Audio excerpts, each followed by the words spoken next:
तो dear friend, आपका अपने यूट्यूब इमेजिनेशन मैकेनिकल एकेडमी पे आप सभी का स्वागत है। अगर चैनल पे आप नए हैं तो चैनल को जरूर से जरूर सब्सक्राइब कर लीजिए और बेल आइकन को भी प्रेस कर लीजिए कि जिससे कि कोई भी वीडियो अपलोड हो तो आपको नोटिफिकेशन मिल जाएगा। आई होप कि आपने पिछला वीडियो देख लिया होगा और आपको कोई डाउट हो तो कमेंट बॉक्स में डाल दीजिए, मैं उसका रिप्लाई कर दूँगा।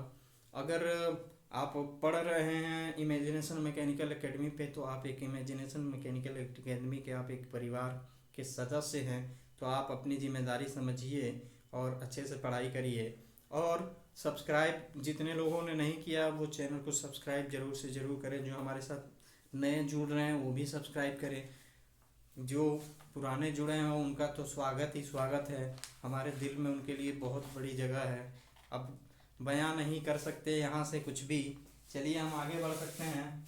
आगे हम देखेंगे कि इन प्रोसेस पे क्या पीडीबी वर्क कैसे निकाल सकते हैं या वर्क ट्रांसफर हम कैसे निकाल सकते हैं। क्लोज सिस्टम हो या ओपन सिस्टम हो या नॉन फ्लो प्रोसेस हो तो उसमें हम कैसे ज्ञात करेंगे। चलिए देखते हैं डियर फ्रेंड, आइए देखते हैं। तो हम ज्ञात करेंगे पीडीबी वर्क यानी non flow process, non flow process, non flow process या क्लोज सिस्टम या क्लोज सिस्टम या close system, close system work done calculation for process, for क्या प्रोसेस। तो विभिन्न प्रोसेस पे हम क्या देखेंगे कि वर्क डन कितना होगा। अगर कांस्टेंट वॉल्यूम प्रोसेस है तो वर्क डन कितना होगा, अगर कांस्टेंट टेम्परेचर पे है तो कितना होगा, अगर कांस्टेंट प्रेशर पे है तो कितना होगा। इस पे हम लोग ज्ञात करेंगे। तो आइए फर्स्ट हम लिखते हैं। फर्स्ट आपके पास है डियर फ्रेंड कांस्टेंट वॉल्यूम या isobaric, constant volume, constant volume, constant volume या आइसोबैरिक, आइसोबैरिक, आइसोबैरिक या आइसोमेट्रिक या आइसोमेट्रिक, आइसोमेट्रिक प्रोसेस। बात इतनी सब समझ में आई आपको? आई होप आपको इतनी सी बात समझ में आई होगी। अगर कहीं आइसोमेट्रिक दिख जाए तो वो भी, उसको भी हम क्या बोलेंगे कि कांस्टेंट प्रेशर है। अगर आइसोबारिक दिख जाए आपको तो वो भी कांस्टेंट प्रेशर है। अगर कांस्टेंट वॉल्यूम सीधा नहीं बोलेगा तो वहाँ आइसोबारिक बोलेगा। अगर आइसोबारिक नहीं बोलेगा तो आपको आइसोमेट्रिक बोलेगा। तो आपको ये तीनों नाम याद रखना है। उसके बाद हम इसका पीवी डायग्राम बनाएंगे। तो इसका पीवी डायग्राम मैंने आपको पिछली वीडियो में बनाना सिखाया है कि इसका पीवी डायग्राम कैसे बनेगा। तो ये पी इस पे दर्शाते हैं और इस पे भी दर्शाते हैं, ठीक है। तो कांस्टेंट वॉल्यूम क्या हो, कांस्टेंट वॉल्यूम देखिए कांस्टेंट वॉल्यूम ये होगा और ये भी बराबर क्या होगा, भी बराबर क्या है, कांस्टेंट है। समझ में आई इतनी सी बात? तो ये भी बराबर कांस्टेंट है। तो इसको हम एक कंटेनर में बना लेते हैं। ये मान लीजिए एक कंटेनर है हमारा, ये क्लोज कंटेनर है और इसमें क्या है, ये वॉल्यूम है जो फिक्स्ड है, यह कांस्टेंट है। ये कंटेनर हो गया। तो ये भी बराबर कांस्टेंट पे रखा है और ये रिजिड कंटेनर है, एक रिजिड कंटेनर है, कंटेनर रिजिड कंटेनर, ठीक। इसको हम और कई किस तरह बना सकते हैं। तो ये सिलेंडर हो गया और सिलेंडर में बहुत सारी गैस भरी हुई है और इसको हम फिक्स कर देते हैं ऐसे कुछ। इसको फिक्स कर दिए तो ना इससे गैस बाहर जाएगी ना अंदर आएगी, ये गैस है। आपको बात समझ में आई?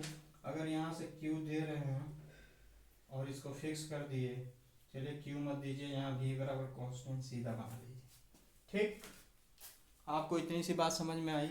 ये क्या है, स्टॉपर है। ये क्या है, स्टॉपर है, स्टॉपर। बात समझ में आई इतनी सी? तो मैंने बताया था अगर non flow process close system है तो वर्क डन कितना होगा। तो मैंने आपको बताया था कि W बराबर क्या होगा, साइकिल P इंटू dV होगा।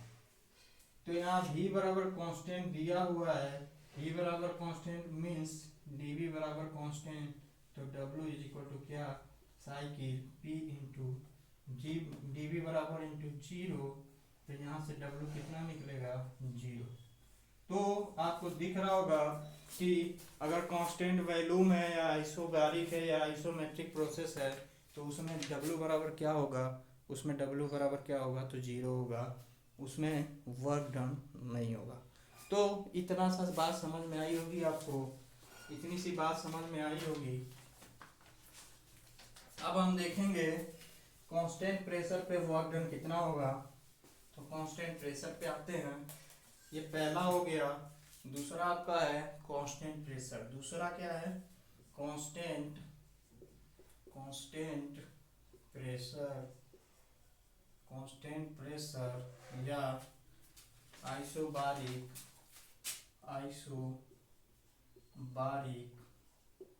या आइसोपेस्टिक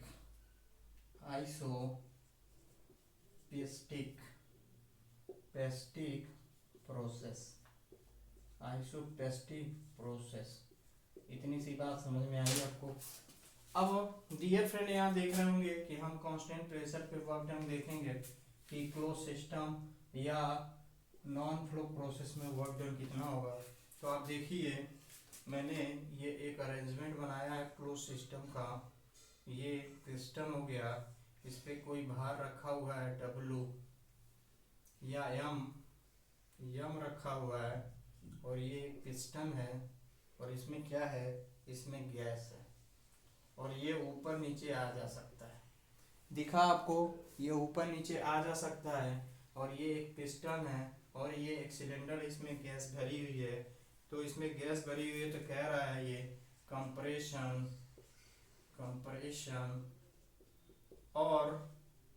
और एक्सपेंशन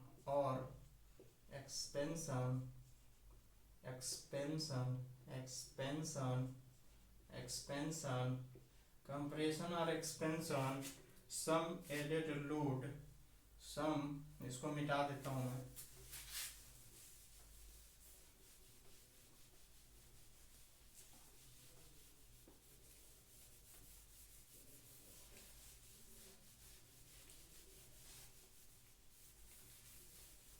तो आप देखिए कंप्रेशन और एक्सपेंशन सम क्या लोडेड, सम अंडर सम लोडेड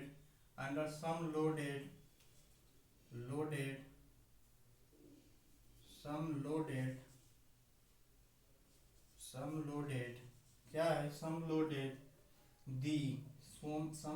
दी कांस्टेंट P बराबर कांस्टेंट, या तो ये कंप्रेशन और एक्सपेंशन में होगा कुछ लोड के साथ कांस्टेंट प्रेशर पे।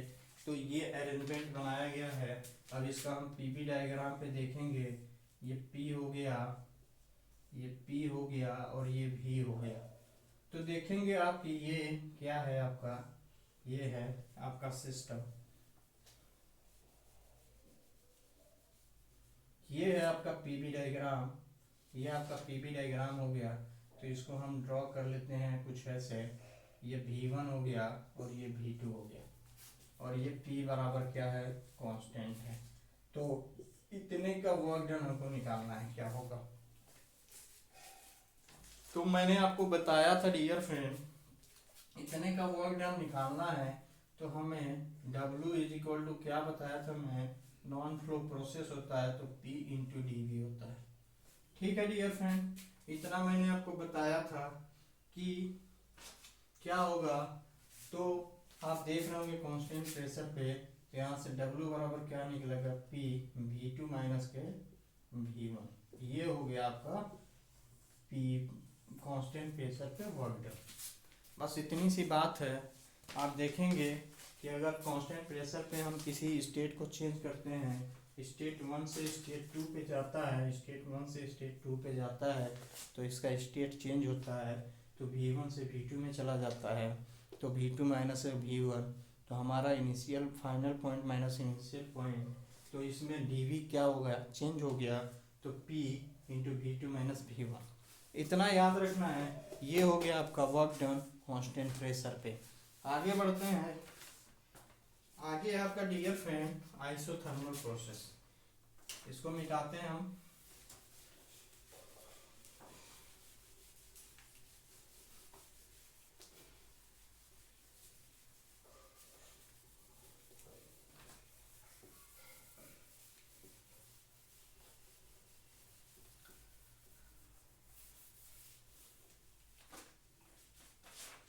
थर्ड है आपका आइसोथर्मल या कांस्टेंट टेम्परेचर प्रोसेस। थर्ड है आइसोथर्मल, आइसोथर्मल, आइसोथर्मल और कांस्टेंट, और constant, constant temperature, constant temperature process. Temperature क्या है, प्रोसेस, कांस्टेंट टेम्परेचर प्रोसेस। तो आपका कांस्टेंट टेम्परेचर प्रोसेस, ये पीवी डायग्राम पे आप देखिए कैसे होगा। तो मैंने बताया था कुछ ऐसे कर्व जाता है, इसको हम P1 V1, इसको V2, इसको P1, इसको P2 बोलते हैं। तो ये P1 हो गया, ये P2, ये P2 हो गया, ये V2 V1 और ये V2 हो गया। ये कांस्टेंट प्रेशर हो गया और ये कांस्टेंट वॉल्यूम हो गई। बात इतनी सी समझ में आई आपको? इतनी सी बात समझ में आई। उसके बाद हम इसको क्या कर सकते हैं, फॉर आइडियल गैस, फॉर क्या है, ideal gas, for ideal gas, for ideal gas क्या होता है, this derivations, this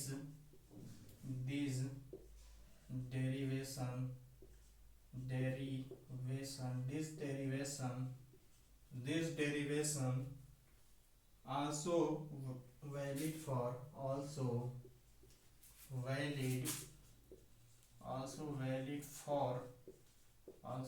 for ideal gas relation, ideal gas relation। इतनी सी बात समझ में आई।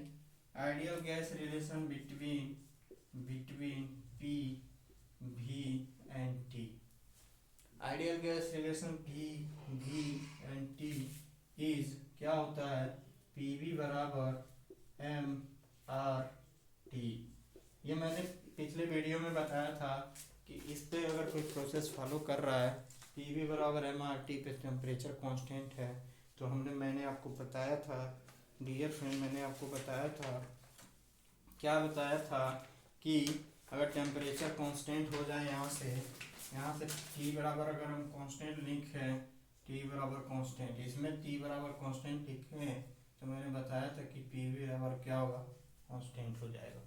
मैंने आपको बताया था क्या कि PV बराबर क्या हो जाएगा, कांस्टेंट हो जाएगा। तो इसको हम क्या लिख सकते हैं, यहाँ से P बराबर क्या लिख सकते हैं, V कांस्टेंट अपॉन V लिख सकते हैं।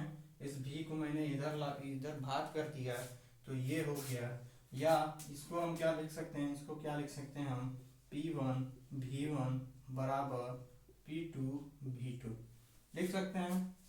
जाहिर सी बात है, अगर PV बराबर कांस्टेंट, तो P1 V1 P2 V2 बराबर क्या होगा, ये भी कांस्टेंट होगा। आपको बात इतनी सी समझ में आई? बात इतनी सी समझ में आई आपको? तो ये हो गया। तो वर्क डन क्या होता है, W क्या होता है, अगर 1 से 2 पे जाते हैं तो क्या होता है, ये P होता है और ये dV होता है। P का मान यहाँ से हम ये रखते हैं, 1 से 2 पे जाते हैं, और C अपॉन का V रखते हैं, और ये dV रखते हैं। बात इतनी सी समझ में आई? बात इतनी सी समझ में आई कि नहीं? बात इतनी सी समझ में आ रही होगी आपको, आई होप आपको समझ में आ रही होगी। तो यहाँ से हम देखते हैं, तो ये 1 से 2 गए, यहाँ C मैंने कॉमन लिया, तो ये क्या हो गया, dV अपॉन का V हो गया। dV अपॉन का क्या होगा, V होगा। अगर dV अपॉन का V होगा, तो इसका इंटीग्रल करते हैं, तो ये क्या होगा, C और ये V का क्या, 1 से 2। इतनी सी बात समझ में आई। सी 1 से 2, ये सी इन भी 1 से 2, इसको क्या लिखेंगे, इन भी 1 से 2। इतनी सी बात समझ में आई। अगर work done P D V हो और सी का मान यहाँ से हम रखें, सी को यहाँ से कॉमन ले तो डी वी अपॉन भी होगा, और डी वी अपॉन भी होगा तो इंटीग्रल करेंगे इसका, तो इन भी होगा, इन भी 1 से 2 पे, 1 से 2 इसका इंटीग्रल होगा। तो हम भी 1 और 2 मान रखेंगे तो क्या आएगा, आप देखिए क्या आएगा। तो इसको हम क्या लिख सकते हैं, W इज इक्वल टू क्या लिख सकते हैं, तो भी सी इन, इसको लिख सकते हैं V2 अपॉन के V1। इसको कैसे लिख सकते हैं, इसको C लिख सकते हैं, ये इन V2 माइनस इन V1 ऐसे लिखा जा सकता है। तो जब माइनस का चिन्ह होता है तो भाग में आ जाता है, अगर प्लस का चिन्ह होता तो ये गुणे में आ जाता। समझ में आया। तो आप लॉग लेना सीखे होंगे तो कुछ ऐसे इसको लिखा जा सकता है। अब कुछ ऐसे है तो V2 अपॉन V1 आप यहाँ से पढ़े होंगे, आपको पढ़ाया गया होगा कि अगर V2 अपॉन V1 है, अगर V2 अपॉन V1 है, V2 अपॉन V1 है तो ये T2 अपॉन T1 है, और ये क्या है T2 अपॉन, ये V1 अपॉन के V2 है तो T2 अपॉन के T1 है, ये P2 अपॉन का P1 है। तो कुछ यहाँ से वैल्यू निकलेगी, यहाँ से PV बराबर MRT से, MRT से। समझ में आई बात, इतनी सी बात आई समझ में, बात इतनी सी समझ में आ रही होगी आपको। तो आगे क्या होगा, आगे होगा आपका C बराबर P1 V1 बराबर क्या लिखे थे यहाँ से, C बराबर P1 V1, इसको हम क्या लिख सकते हैं, MRT लिख सकते हैं कि नहीं, कांस्टेंट को हम क्या लिख सकते हैं, MRT। तो यहाँ से आपकी वैल्यू क्या निकाल सकते हैं हम, तो यहाँ से देखिए W बराबर क्या निकलेगा आपका, W बराबर क्या निकलेगा, तो यहाँ C का मान हम क्या रख सकते हैं, MRT, C का मान MRT हो गया, इन V2 अपॉन का क्या होगा, V1 हो गया, इज इक्वल टू, और क्या लिख सकते हैं इसको, V2 अपॉन V1 हो गया। अब C का मान यहाँ से क्या रख सकते हैं, P1 V1 इन क्या लिख सकते हैं, V2 अपॉन के V1। नजर आया। अगर P1 V1 रख सकते हैं तो P2 V2 भी लिख सकते हैं यहाँ पे, तो यहाँ P2 V2 और ये इन V2 अपॉन के V1 भी लिख सकते हैं। तो ये रहा आपका आइसोथर्मल में वर्क डन। इसको याद रखना है, इसको याद रखना है क्योंकि हम लोग इस पे क्वेश्चन करेंगे और ये एग्जाम में आ भी सकता है। तो आप इसको नोट कर सकते हैं या स्क्रीनशॉट ले सकते हैं। तो आगे बढ़ते हैं। ये रहा आपका आइसोथर्मल पे कांस्टेंट टेम्परेचर पे वर्क डन। अब हम निकालेंगे एडियाबैटिक पे वर्क डन कितना होगा। तो एडियाबैटिक पे वर्क डन देखिए आप कितना होगा।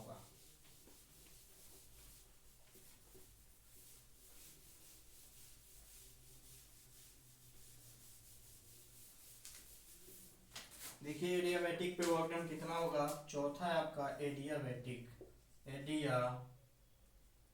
एडियाबैटिक या कुछ पॉइंट इसमें है, इस कुछ पॉइंट लिख लिए। This formula of work done isothermal में लिख लीजिए। This formula of work done, this formula of work done valid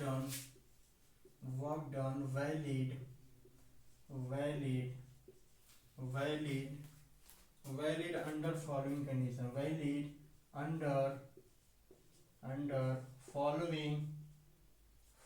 condition, under following condition। ठीक है। क्या होगा, ए पहला आपका कह रहा है कि working fluid must be ideal. क्या होना चाहिए, वर्किंग फ्लूइड जो होना चाहिए, वर्किंग फ्लूइड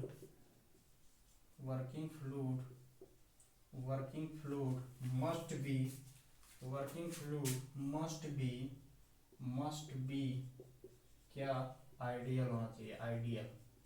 ठीक। सेकेंड है आपका work done is reversible.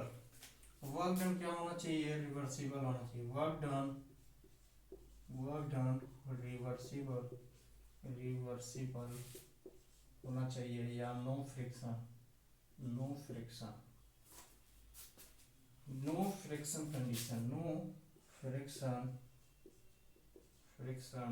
Condition, no friction condition. ठीक।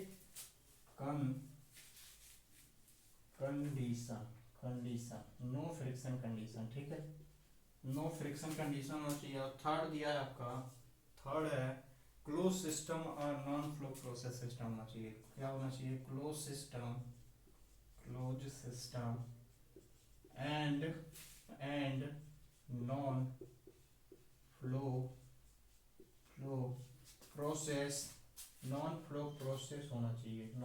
प्रोसेस होना चाहिए, ठीक। इतनी सी बात समझ में आई। अब एडियाबैटिक है, चौथा एडियाबैटिक है, जल्दी से समाप्त करते हैं हम लोग।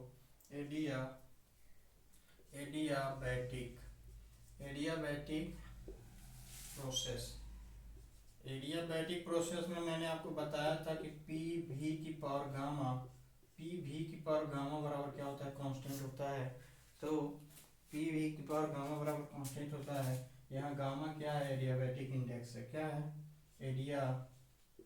एडियाबैटिक इंडेक्स है। और एडियाबैटिक इंडेक्स है तो ये Cp अपॉन का Cv होगा। ठीक, Cp is greater than Cv। तो फिर यहाँ से हम क्या कर सकते हैं, रेशियो ऑफ स्पेसिफिक हीट्स। तो आप देखिए यहाँ से क्या कर सकते हैं, यहाँ से P बराबर कर सकते हैं हम, P बराबर क्या, C अपॉन के V की पावर गामा लिख सकते हैं। यहाँ से C की पावर गामा लिख सकते हैं। तो यहाँ से ये क्या हो जाएगा, C V की पावर माइनस के गामा। ठीक, यहाँ से ये आपको लिख सकते हैं। यहाँ गामा क्या है, एडियाबैटिक इंडेक्स है। आगे हम इसको क्या लिख सकते हैं, हम वर्क डन जानते हैं क्या होता है, W क्या होता है, प्रोसेस 1 से 2 P इंटू डी होता है। तो P का मान हम यहाँ से निकाल चुके हैं, तो P का वैल्यू रखते हैं यहाँ पे 1 से 2, और P की वैल्यू C V की power minus gamma into D. इतनी सी बात समझ में आई। यहाँ से P की वैल्यू यहाँ रखा मैंने, C इंटू वी की पावर माइनस गामा। और आगे बढ़ेंगे तो आगे देखेंगे, तो यहाँ से हम C कॉमन ले लेते हैं, यहाँ से C कॉमन ले लेते हैं, 1 से 2 पे जाते हैं, 1 से 2 पे गए और यहाँ से मैंने C कॉमन ले लिया। तो इसका इंटीग्रल करेंगे तो क्या आएगा, कुछ ऐसे बनेगा आपका। देखिए V की पावर माइनस गामा लेंगे, इसमें प्लस क्या 1 होगा, और नीचे क्या होगा, V की पावर गामा माइनस के गामा होगा, और ये माइनस का गामा और प्लस के 1 होगा। कुछ ऐसे इंटीग्रल होगा इसका। तो डियर फ्रेंड कुछ ऐसे इंटीग्रल होगा, और ये क्या हो जाएगा, ये जाएगा आपका V1 से V2 पे। बात इतनी सी समझ में आई। यहाँ बना लीजिए आप polytropic adiabatic process PV, polytropic process बना लीजिए आप। ये V1 हो गया, ये V2 हो गया, ये P1 हो गया, और ये P2 हो गया। कुछ ऐसे बनेगा और कुछ ऐसे होगा। तो यहाँ V का मान रखेंगे, यहाँ से पहले हम इसको कॉमन ले लेते हैं। तो देखिए कैसे कॉमन लेंगे, तो ये C अपॉन के क्या हो जाएगा, माइनस के गामा प्लस 1 हो जाएगा। इसको क्या होगा, V की पावर माइनस गामा प्लस 1 की पावर V से V2 पे। ठीक, कुछ ऐसे जाएगा। फिर हम इसको क्या लिख सकते हैं डियर फ्रेंड, कुछ क्या लिख सकते हैं इसको, कुछ ऐसे लिख सकते हैं कि C का हम सब में गुणा कर दें, या C को ऐसे ही रहने दें। तो इसको हम क्या लिख सकते हैं, ये देखिए इसका हम रखेंगे यहाँ पे V1, और इसका V2 रखेंगे, यहाँ V2 आएगा।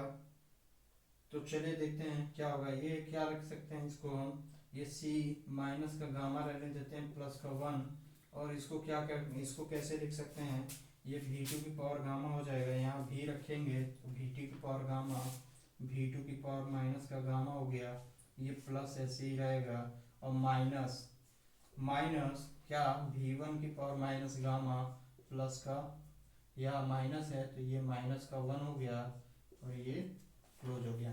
तो ये देखेंगे आप प्लस का माइनस से घट जाएगा तो ये सी क्या होगा, सी अपान का माइनस वी गामा प्लस 1 होगा, और ये क्या होगा v2 की power minus gamma minus v1 की पावर माइनस गामा। इतनी सी बात आपको समझ में आई होगी। अब फिर यहाँ से हम c को उधर कर देते हैं, अंदर कर देते हैं। अगर c को अंदर ले जाते हैं तो ये 1 अपान के माइनस के गामा प्लस का 1 होगा, और c को अंदर ले जाएंगे तो c v2 की पावर माइनस के गामा, ये c v1 की पावर माइनस का गामा। इतनी सी बात समझ में आई आपको, इतनी सी बात समझ में आई। क्वेश्चन सॉल्व हो चुका है। तो आप देखेंगे यहाँ से क्या इसको हम निकाल चुके हैं, क्या निकाले हैं यहाँ देखिए आप, यहाँ देखिए अगर हम इसको P1 लेते हैं तो यहाँ V1 लेंगे। आप ये देखिए यहाँ से, ये देखिए चूँकि यहाँ देखिए इसको हम क्या लिखें इंस्टेंट, इसको क्या लिख सकते हैं P1 बराबर क्या लिख सकते हैं C और V1 की पावर माइनस गामा, या C V2 की पावर माइनस गामा। बात समझ में आ रही होगी आपको। यहाँ देखिए आप P1 बराबर C1 V1 की power gamma is equal to C V2 की पावर गामा। तो यहाँ P1 C V1 की पावर गामा क्या लिख सकते हैं, C V2 की पावर गामा क्या लिख सकते हैं, यहाँ क्या लिख सकते हैं,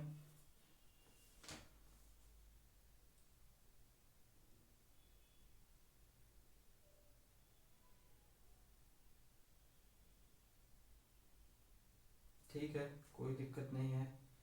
और यहाँ V2 होगा, यहाँ V2 का भी गुणा होगा, और यहाँ V1 का भी गुणा होगा, ठीक है कोई दिक्कत नहीं है। यहाँ देखिए यहाँ से C ये V2 हो गया, ये V1 हो गया, और इसमें जब C का गुणा करेंगे तो ये कुछ ऐसे होगा, ये V2 इंटू V2 और ये C हो गया, और यहाँ V1 इंटू V1 की पावर गामा C होगा। अब देखिए यहाँ से देखिए आप, यहाँ से आप देखेंगे तो क्या लिखेंगे इसको, ये 1 अपान गामा माइनस का गामा प्लस 1, और यहाँ से देखिए आप क्या लिखेंगे, ये C V2 का मान यहाँ से रखेंगे तो ये P1 ये P2 और V2 माइनस के P1 V1। समझ में आई बात। ये हो गया W बराबर आपका, W बराबर क्या आ गया, W बराबर आ गया आपका P1 V1 माइनस के P2 V2, और ये क्या हो गया 1 माइनस के गामा। बात समझ में आई इतनी। ये आ गया आपका वर्क डन, इसमें एडियाबैटिक में ये क्या आ गया आपका वर्क डन आ गया एडियाबैटिक में। आगे बढ़ते हैं, आपका पॉलीटॉपिक है।